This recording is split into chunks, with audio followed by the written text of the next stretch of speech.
मंडळी 6 तारखेला अहिल्यानगरचा नवा महापौर ठरणार आहे आणि मोठी बातमी म्हणजे हे महापौरपद राष्ट्रवादी काँग्रेसलाच मिळणार हे जवळपास निश्चित मानलं जात आहे।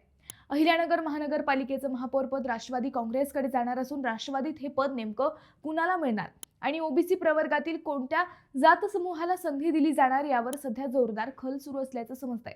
आमदार संग्राम जगताप आणि माजी खासदार डॉक्टर सुजय विखे पाटील या दोन्ही नेत्यांमधील राजकीय समन्वय मजबूत असल्यामुळे कुठलाही अनपेक्षित राजकीय धक्का बसण्याची शक्यता कमी मानली जात आहे। महापौर पदाचा अंतिम निर्णय मुंबईत मुख्यमंत्री, उपमुख्यमंत्री आणि पालकमंत्री घेणार असले तरीही राष्ट्रवादीच्या नावावर शिक्कामोर्तब झाल्याची खात्रीलायक माहिती आहे। आमदार संग्राम जगताप यांच्यासाठी मतदारसंघ बांधणीच्या दृष्टीने हे पद अत्यंत महत्त्वाचे मानले जाते। दुसरीकडे जिल्हा परिषद अध्यक्षपद भाजपकडे ठेवण्यासाठी पालकमंत्री राधाकृष्ण विखे पाटील प्रयत्नशील असल्यामुळे महापौर पद राष्ट्रवादीला देण्यास भाजप राजी होत आहे असे समजते। दरम्यान महापौर आणि उपमहापौर पदासाठी 6 फेब्रुवारी रोजी सकाळी 11 वाजता विशेष सभा होणार आहे।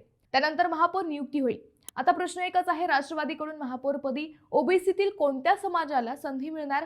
मंडळी, तुम्हाला काय वाटतं? कमेंटमध्ये नक्की व्यक्त व्हा। 6 तारखेला सगळं स्पष्ट होणार आहे।